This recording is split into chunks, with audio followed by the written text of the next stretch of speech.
palavra de Deus, 2 Coríntios capítulo 11, verso de número 3. Enquanto os irmãos localizam, sábado teremos um grande culto aqui. Pastor Ezequiel Lages, grande pregador, vai estar aqui. Vai estar presente o círculo de oração, cooperando, os jovens, né? E os adolescentes do Templo Sede num culto de ação de graça. Os adolescentes do Templo Sede já é o terceiro ano que eles estabelecem não gastar dinheiro com o Congresso, mas usar o dinheiro do Congresso para fazer uma viagem missionária. E esse ano eles foram ao Mato Grosso, o ano que vem eles irão a Boa Ventura de São Roque. Fica lá perto de Pitanga, isso, eles vão para lá. E vão ajudar, vão cooperar, porque aquela cidade, a partir agora de outubro, será um projeto missionário mantido também por Toledo. E eles irão lá. E para isso eles vão fazer um culto de ação de graça. Sábado e domingo, o pastor Eli de Barros, que vem com ele, que são os dois são irmãos, estará pregando aqui à noite. O pastor Eli foi líder da UMADSE muitos anos em Curitiba. E ele estará aqui pregando. Então convoco os irmãos, a igreja, para todos estarem presentes. Voltemos lá ao versículo, Davi. Mas temo que assim como a serpente enganou Eva com a sua astúcia, assim também seja de alguma sorte corrompidos os vossos sentidos e se apartem da simplicidade que há em Cristo. Nós estamos há várias terças-feiras estudando esse verso, falando sobre esta expressão de Paulo, sobre ele usar a figura da serpente, a astúcia, que foi o veículo que ela usou para enganar a Eva. E aí ele usa isso e diz, eu também me preocupo que o diabo pode corromper os vossos sentidos, e se isso acontecer, vocês vão se apartar da simplicidade que é em Cristo. Mostramos aos irmãos de que o ser humano tem um corpo, alma e espírito, que o seu corpo é o que faz a gente funcionar. O corpo é o que faz a gente funcionar, composto por órgãos, células, nervos, o cérebro, esse é o corpo. Agora, dentro dele tem um espírito e uma alma que biblicamente são inseparáveis. A alma é a nossa personalidade, é a nossa mente, a nossa vontade, as nossas emoções. Então, quando eu choro, quando eu me alegro, a gente põe a mão no coração e diz, hoje o meu coração está alegre, hoje o meu coração está triste. Não é o coração, é a sua alma, né, que a gente chama, aí no caso é o coração, não estou dizendo que está errado, é só para a gente entender. E o espírito, que é o nível mais profundo, porque o corpo toca aquilo que é material, a alma toca a personalidade, mas o espírito é que tem o contato com o reino invisível. Tanto que a Bíblia diz que o Espírito comunica com o nosso espírito e diz, tu és filho de Deus. Não é com a alma e nem com o corpo, é com o Espírito.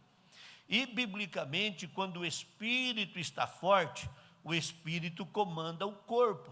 Mas quando o corpo está forte, o Espírito comanda, quando o corpo está forte, o corpo comanda o Espírito. Eu era menino, não faz muito tempo isso, menino pequeno, e o pastor João Martins, que hoje preside a convenção de Mato Grosso do Sul e preside a grande igreja em Corumbá.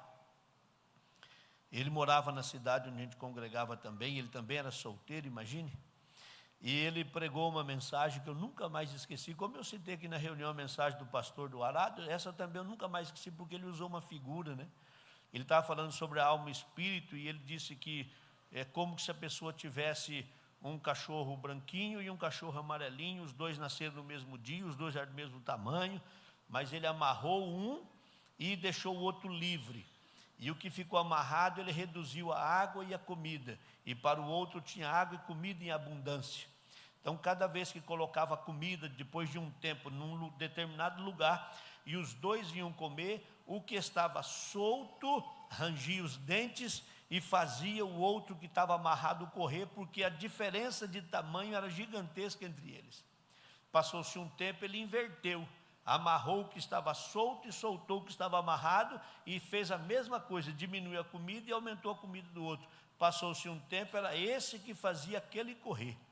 Assim é a nossa alma e o nosso espírito e o nosso corpo. Quando o espírito está forte, ele domina o corpo. Agora imagine os senhores, o corpo não tem vida própria. A partir do momento em que sai o espírito dele, ele cai onde está. Fica onde está. Ele não tem vida própria. Então eu preciso pensar, bom, eu preciso ir em tal lugar. E ele manda o comando ao meu pé, tudo tão imediato que ele comanda. Eu vou, eu volto, eu levanto a mão. E esse comando tão rápido é porque dentro de nós tem um espírito. É porque dentro de nós o corpo em si não tem esse poder para fazê-lo. Ele é só um envelope que tem dentro esse espírito. Mas quando o corpo está forte, o espírito não tem o comando. É necessário que a gente entenda como crente que fortalecer o espírito vai fazer o nosso corpo, e aí é bíblico, glorificar a Deus nas nossas ações. É a razão pelo qual Paulo vem em Romanos 12 e diz que rogo-vos, pois, irmãos, imploro, eu clamo que vocês, pela compaixão de Deus, que vocês apresentem o vosso corpo em sacrifício vivo, santo e agradável a Deus, que é o vosso culto racional, um culto inteligente. Então ele diz, eu quero que vocês apresentem o vosso corpo. Então é necessário que a gente tenha isso. Agora, quantas pessoas que se afastam da igreja e quando você encontra ela, eu não tenho mais força de ir para a igreja? É o corpo? Não é o corpo, é o espírito que está lá dentro. Não, eu não vou mais para a igreja porque eu não tenho mais condição de ir. É o corpo? Não é o corpo, é o espírito. É que o corpo está sob o comando do espírito. Mas quando chega uma pessoa, entra para dentro da igreja. Esses dias agora, numa tarde da bênção, uma irmã foi recebida, tem comunhão, né? A irmã, numa tarde da bênção. Quantos anos desviada, Elias? 40 anos desviada. Veio no culto na tarde da bênção e reconciliou com Jesus. Olha, 40 anos o corpo dominando ela. No dia que o Espírito conseguiu trazer o corpo aqui dentro, Jesus mais uma vez falou ao Espírito e ela reconciliou com Jesus. É bom a gente entender isso. Agora, partindo então desse princípio, a gente tem os 5 sentidos e Paulo cita isso. Ele lá em Coríntios, voltando lá, ele disse, eu tenho medo. Que como a serpente, olha, ele fala quem é que fez isso, através desse veículo, astúcia enganou Eva, ele pode corromper os vossos sentidos. E aí nós falamos que um dos sentidos é a visão, o outro é a audição, o paladar, o tato e o olfato. Quando ele consegue corromper a visão é a capacidade da gente visualizar objetos, pessoas, e essa imagem captada manda para o cérebro. Quando o diabo consegue corromper a visão, o crente passa de enxergar aquilo que deveria enxergar. Eu não estou falando dele ver anjo, homem de branco voando, não é isso não. Eu estou falando de ver o invisível e de ver a glória de Deus, porque nem sempre a gente vai entrar num culto e vai ver um coral de anjo cantando, e vai ver uma nuvem de glória em cima da igreja, ou vai ver uma neblina sobre a igreja. Ele está falando da gente contemplar, da gente ver o invisível, porque o que é a fé? Biblicamente a fé é ver o invisível e tomar posse do impossível. Esta é a dinâmica da fé. Então é a gente acreditar. E eu me lembro que, me parece que, não sei se foi no sábado de manhã, no nosso Empreendedores, que eu disse que tem uma diferença entre crença e confiança. A crença é eu crer que Deus existe, mas a confiança é eu entregar tudo na mão dele. E a fé é uma divisão de crença com a confiança junto. Mas quando eu enxergo, quando eu tenho facilidade para enxergar as coisas de Deus, aí eu vejo alguém aceitando Jesus, eu vejo o coral cantando, eu vejo a orquestra tocando. Eu não estou falando aqui a respeito da questão de alguém que tem problemas visuais e discriminando. Estou dizendo que é tão nobre enxergar, que de todos os sentidos, esse é o que a gente mais se preocupa com ele. Prova é que quando alguém nasce com um problema na visão, ele desenvolve todos os demais sentidos de uma maneira assustadora. Assustadora.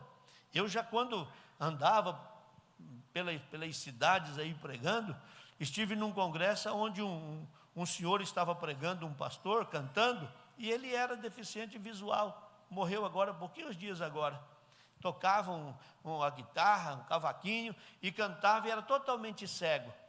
E eu fiquei hospedado na casa do pastor, no mesmo quarto que o cego ficou. E 2 dias lá, sábado e domingo pregando, abri a minha mala, na hora de ir embora, vai pegando, bota tudo ali dentro, por mais que eu tente ser organizado, mas jogo ali dentro. E quando eu olhava para a mala do cego, eu ficava encantado de ver. Porque a mala dele era separada, as meias separadas, o lenço separado da camiseta, separado do pijama, e ele tirava e ia lá, e com a mão assim, ele colocava tudo no lugar, que eu do lado me envergonhava de ver. Ainda bem que ele não enxerga a minha. Desenvolve outros sentidos. Também já contei aqui sobre o irmão Claudemir. Esse ano ele deve vir aqui em Toledo, que é pastor no Japão, preside uma igreja no Japão e é totalmente deficiente visual, um instrumento de Deus, conhecido da gente, amigo de muitos anos. A última vez que eu tive uma experiência com ele foi no aeroporto. Eu estava lá no aeroporto, de repente eu olhei assim, vi que alguém veio trazendo, aquela pessoa conduzindo ele, e assentou-se e disse: é o Claudemir. Aí fui lá e por trás dele, como eu sempre faço, cheguei por trás dele assim, ele estava sentado, aguardando o próximo voo dele, estava voltando para o Japão, e eu me aproximei por trás dele assim, mudei o tom de voz e falei o nome dele, ele já saltou na cadeira e disse: é o pastor Vicente. Já fazia não sei quantos anos que a gente não se falava, mas ele guardou na sua memória o tom da minha voz, e ele disse assim: quando o senhor estava vindo, eu já conheci o seu andar, eu sabia que o senhor estava chegando aqui. Ele disse: meu pai. Brinquei com ele: eu acho que você não é cego não, rapaz. Você finge para não pagar o ônibus, né? Mas pela liberdade que tem. Mas é porque desenvolve os outros sentidos. Mas para quem enxerga a visão, talvez a gente preferiria cortar um dedo, preferia perder um ouvido do que perder a visão. É tanto que a gente confia nela. Assim era a preocupação de Paulo. E se o diabo conseguir enganar vocês, ele vai turvar a visão. E ele vai fazer com que vocês vejam as coisas diferentes do que são. E alguém com a visão turvada, ele pode ter dificuldade como o cego, que eu até citei aqui. Jesus cuspiu no olho dele e disse: está enxergando? Disse: estou vendo os homens, igual árvores que andam. Está errado. Espera aí. Botou o dedo no olho dele de novo e diz: agora eu estou vendo perfeitamente.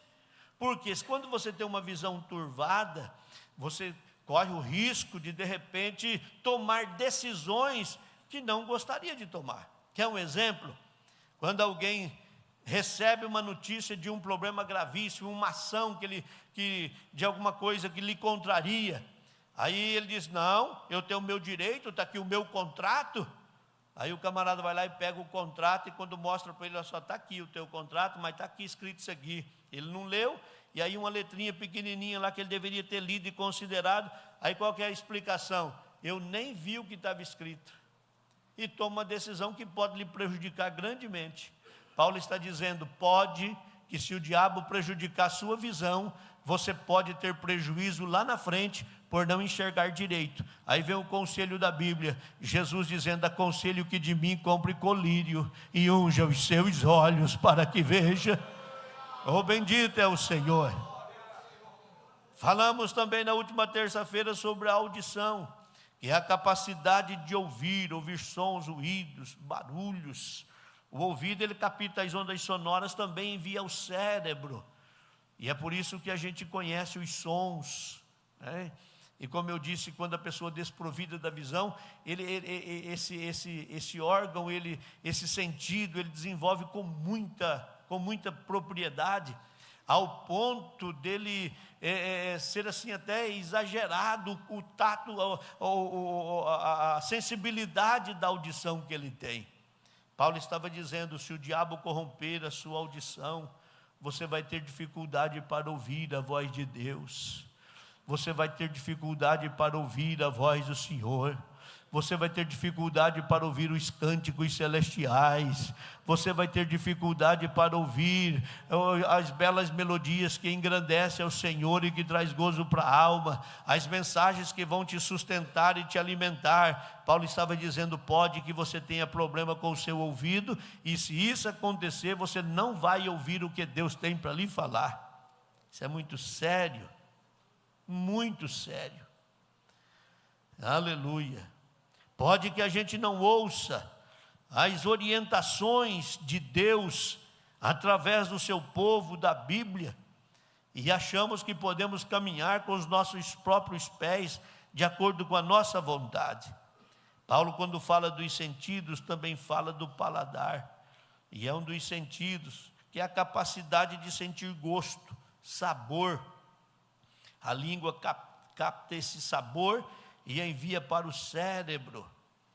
É a capacidade, biblicamente falando, de apreciar os dons de Deus e usá-los a serviço do reino, saborear os bons alimentos quando eles são servidos. O paladar é tão interessante que parece que a gente dá valor à audição, dá valor à visão e não se preocupa com o paladar. Mas qual foi a grande prova de que a gente estava com Covid? No meio daquela crise, no meio daquela pandemia, e você feliz, né? Entre aspas, não, eu não peguei, não me pegar. De repente, cadê o gosto? Roubou o gosto da gente. Olha, e tem coisa que passar todo esse tempo, até hoje ainda tem consequência. Muita gente que passou a ter dificuldade com os alimentos, depois que voltou o paladar. Alguns diziam, eu tenho nojo de tal comida, eu sinto gosto de tal comida. Mas é bom a gente lembrar que o paladar ele é tão interessante que a gente come até com os olhos. E é interessante também, veja como Paulo foi profundo nessa orientação. O paladar, ele muda de acordo com a idade. O paladar de um adolescente é diferente de um recém-nascido. O paladar de um adulto é diferente de um idoso. Ah, mas eu gostava tanto de tal coisa, agora não gosto mais. Vai mudando o paladar. O paladar é a soma do cheiro com o gosto. É por isso que, quando o Esaú ia chegando em casa, ele sentiu o cheiro do guisado que o Jacó estava fazendo, sentiu o cheiro, ele nem viu, já trocou o direito de primogenitura dele.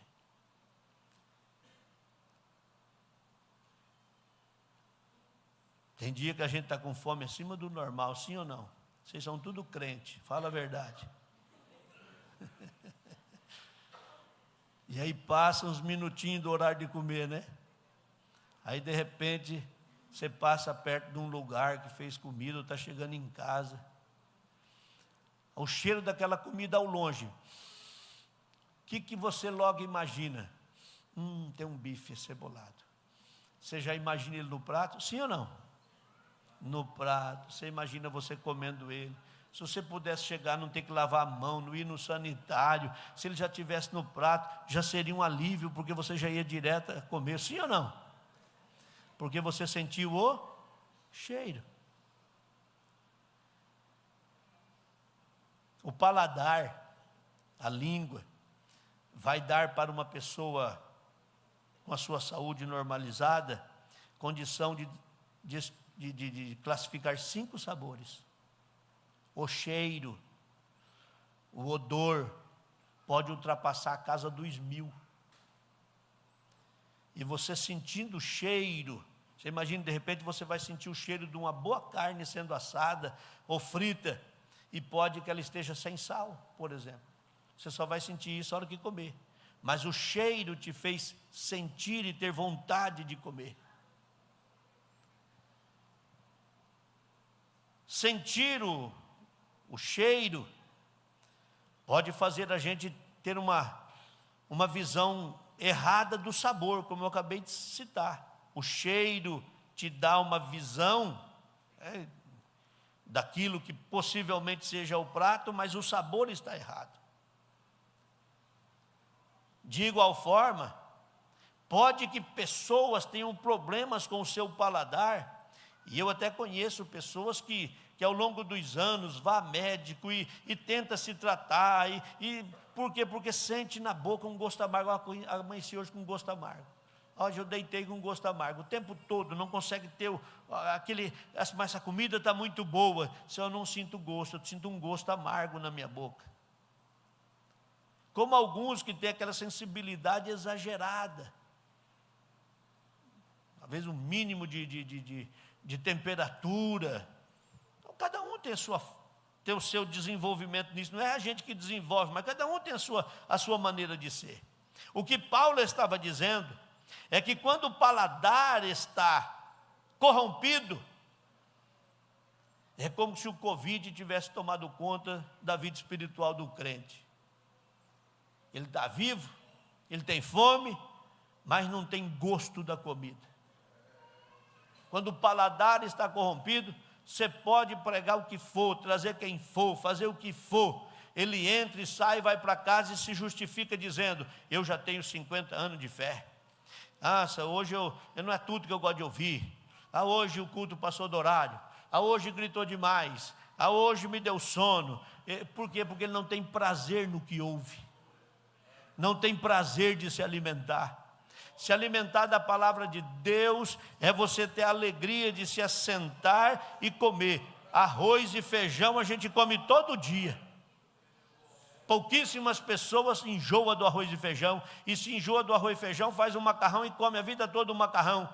Mas ele vem na igreja, se ele ouvir uma mensagem, alguma coisa mais ou menos conhecida, ele com 10 anos, ele tem 50 de fé comendo arroz e feijão e não enjoou, mas se ele ouvir alguma coisa conhecida de 10 anos, ele já tem dificuldade, ele já põe um bloqueio. Eu quero te aconselhar, se alimente, irmão, mesmo que for de arroz e feijão, e um ovinho frito em cima, é a manutenção da sua vida espiritual. Salvo se tiver muito dinheiro para comprar um jatinho, comprar um bom helicóptero e viajar cada dia num lugar para ouvir um pregador diferente, é possível que você tenha que vir à igreja para comer arroz e feijão, arroz e feijão, arroz e feijão, mas é o arroz e feijão que vai te sustentar. Oh, bendito é o nome do Senhor. Eu me lembro que no dia que eu resolvi fazer o exame por causa do Covid, foi por causa disso. Foi por causa disso. Fui fazer o café cedo, é como se estivesse despejando água. Aí me preocupou. Peguei, abri o negócio do café, meu Jesus. Fui lá no banheiro, tinha um negócio lá, como é que chama lá? O Koala. Negócio puro lá. Um pingo, toma conta. Botei, nada, meu Jesus, passei na mão. Nada, tem que fazer o exame. Aí o que veio, o desespero, né? Bom, o café está pronto, põe na boca, é igual beber água quente. Acostumado com o gosto da comida, né? Das coisas que você gosta. Que desespero isso. É por isso que as pessoas se afastam da fé. O que afasta as pessoas da fé não é o pastor da igreja, que na maioria das vezes atacam a gente, põe tudo nas costas da gente. Não é o líder do grupo, que também na maioria das vezes ataca. Não é o crente que não cumprimentou na porta. Não é a oportunidade que ele não teve, veio para o culto e não teve a oportunidade. Não é nada disso. É porque está fraco. E quando a gente está fraco, irmão, a gente fica sensível demais. Nesses dias que eu fiquei internado, eu vou dizer aos irmãos: olha, eu perdi foi muitos quilos em pouquinhos dias, por não conseguir me alimentar. Não consegui me alimentar. No segundo dia que eu estava lá, a nutricionista do hospital foi lá. Ele disse: pastor, o que está acontecendo? Está voltando a sua comida sem abrir a marmita. Se eu abrir isso aí, me dá ânsia de vômito. E não era ruim a comida. É que por causa de um remédio, quando abriu o primeiro dia, eu estava no efeito do remédio com ânsia e sentia aquele cheiro. Pronto, acabou. Já atacou o paladar. Mas o que o senhor come? Se de tudo. Mas o que o senhor gostaria de comer? Se eu queria comer um bom macarrão, só isso aí só. Um bom macarrão assim, assim, assim, mas já falei achando que ela ia falar: então o senhor vai lá no shopping, escolhe lá, vai no restaurante, eles mandam para o senhor. Ela foi embora. Chegou na hora do almoço, para minha surpresa, a marmita estava escrito meu nome em cima. Quando eu abri, que alegria. Era o bendito macarrão, do jeitinho que eu tinha falado. Aí durante todos aqueles dias eu comi macarrão no almoço e na janta. Eu devia ter dito várias coisas, né? Como eu sentei só o macarrão, Era todos os dias. Mas não perdi a vontade de comer macarrão não, irmão. Meu prato predileto. Mas como é difícil quando a gente não tem o gosto, ou quando o gosto aliado ao cheiro lhe provoca coisas ruins. Você olha para o prato, ele está bonito, mas não é o que você gostaria, ou se pôr na boca, não é o que você gostaria de comer. Como é bom quando você está com fome, e o seu prato predileto vem na temperatura que você queria, no gosto que você queria, temperado do jeitinho que você queria. Você come, você tem que ter um autocontrole gigantesco para não ter que fazer um exagero, porque aquilo te satisfaz. Que Deus tenha misericórdia de nós. Que o nosso paladar não seja corrompido e a gente tenha desejo de comer a comida do mundo, trocar os cultos por outras coisas. Eu fico tão triste quando eu vejo os crentes com facilidade trocando cultos na igreja por coisas que poderia ser evitada. Meu irmão, você aceitou Jesus como seu Salvador, não tem obrigação de estar todo dia na igreja, mas tem obrigação de servir o teu Deus. Agora a sua vida é servir a Deus, agora a sua vida é adorar a Deus. É porque vai perdendo o paladar pelas coisas de Deus. Alguns se justificam: na minha vida mando eu, agora eu preciso fazer isso, tem que ser do meu jeito. Não, irmão, é a comida que Deus está dando para a gente não ter o paladar corrompido. Quem faz isso é porque o paladar já está corrompido. Troca as coisas de Deus por qualquer outra coisa. Não deixa Satanás corromper o seu paladar. Sinta ainda o cheiro das boas coisas, dos bons alimentos que Deus dá a nós. Oh, bendito é o nome do Senhor.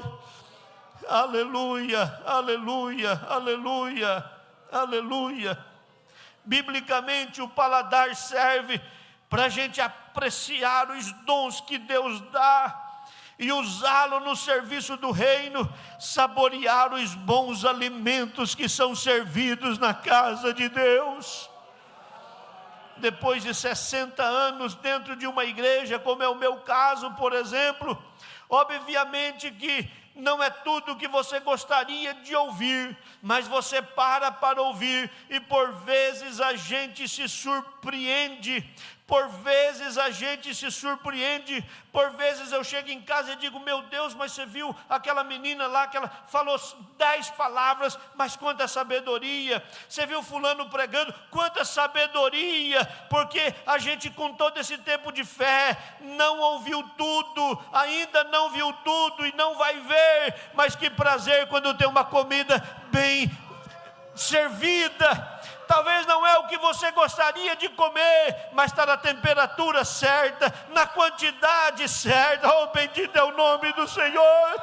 Não deixa o diabo estragar o seu paladar pelas coisas de Deus. Pode que a gente não tenha oportunidade de voltar aqui dentro dessa casa e mais uma vez citar isso, mas seja um crente fortalecido, irmão. Seja um crente fortalecido no Senhor. Por que razão a gente não tem prazer de frequentar os cultos e vem nos cultos que a gente entende que deva vir? Alguns vêm só na Santa Ceia para tomar a Santa Ceia e ficar o mês inteiro sem participar do culto. Como se manter de pé? Como se manter de pé espiritualmente falando se não se alimenta? Nesta noite a voz de Deus ecoa aqui dentro. Tenha prazer em se alimentar das coisas de Deus. Esteja em pé. Oh, bendito é o Senhor. Amarra se que mai terema turabachandarabagai. Iramandarabaharabaclamaharabagai. Aleluia. Tenha prazer de ouvir a voz de Deus. Tenha prazer de se alimentar das coisas dos céus, das coisas de Deus. Deus tem sempre uma comida boa. Ele se aproximou perto de um homem, uma ocasião. O camarada está caído, desfalecido. E ele se aproximou e disse através de um anjo: levanta, desperta, come. Porque não adiantava levantar. O homem estava raquítico, sem comer, fraco. Aí levanta, diz a Bíblia que ele olhou e tinha um pão assado na brasa. Claro que quem está com fome, um pão acabado de, assado, e comeu. Foi tão bom que ele dormiu de novo. Mais uma vez Deus vai lá e diz: levanta, tem outro pão. Eu não aguento mais, come o outro pão. Teu caminho é muito comprido. Oh, aleluia, aleluia. Oh, bendito é o Senhor. Aleluia. Tenha prazer de se alimentar das coisas celestiais. Tenha prazer de se alimentar das coisas de Deus. Feche os seus olhos. Por alguns segundos, faça um retrospecto da sua vida cristã. Oh, bendito é o Senhor. Eu sinto graça esta noite aqui. Eu sinto graça esta noite aqui. Eu sinto graça esta noite aqui. Bendito é o Senhor. Urabacai, tequerema, turabaxarabagai. Aleluia. Sinto o cheiro da glória de Deus nesse ambiente. Sinto o cheiro da glória de Deus nesse ambiente. Oh, bendito é o nome do Senhor. Querido Pai, mais uma vez nós oramos agradecidos pelo privilégio de lhe servir, pelo privilégio de estar em tua casa. Que honra que o Senhor nos dá, mesmo tendo um dia tão atarefado, um dia tão difícil para atravessar ele, decisões que precisaram ser tomadas. Senhor, a cabeça que precisou parar um minuto para tentar achar uma saída para algumas situações, mas o Senhor não nos deixou quietos, parados, mas nos inquietou com o desejo de vir à tua casa te adorar, ouvir belos hinos, ler a tua palavra, orar, ouvir a tua voz. E mais uma vez o Senhor dá um pão quente dos céus para a gente comer. Oh, querido Deus, eu quero te glorificar por isso. E quero pedir, Senhor, mantenha os teus filhos de pé. Não deixe que nenhum deles se afastem, nenhum deles se entristeçam, desistam, mas sustenta eles alimentados e fortalecidos pelo Senhor. Dê a graça que eles precisam para serem mantidos de pé. Se necessário, faça o que o Senhor fez com Elias. Desperta-os e dê pão para comer. Desperta-os e dê pão para comer, mas mantenha os teus filhos sustentados para a tua glória, Pai. Ajuda o teu povo nesta reta final. Ajuda o teu povo, a tua igreja nesta reta final. Quando a gente já deslumbra e visualiza os céus se abrindo e se descortinando para receber a noiva, então nos mantenha de pé, Senhor. Nos livra de pecar, nos livra de errar, nos livra de falhar. Nos ajude a se manter de pé, fortes, animados, fortalecidos, alimentados e cheios da tua glória, Pai, em nome de Jesus e para a glória do Senhor. Amém. Que Deus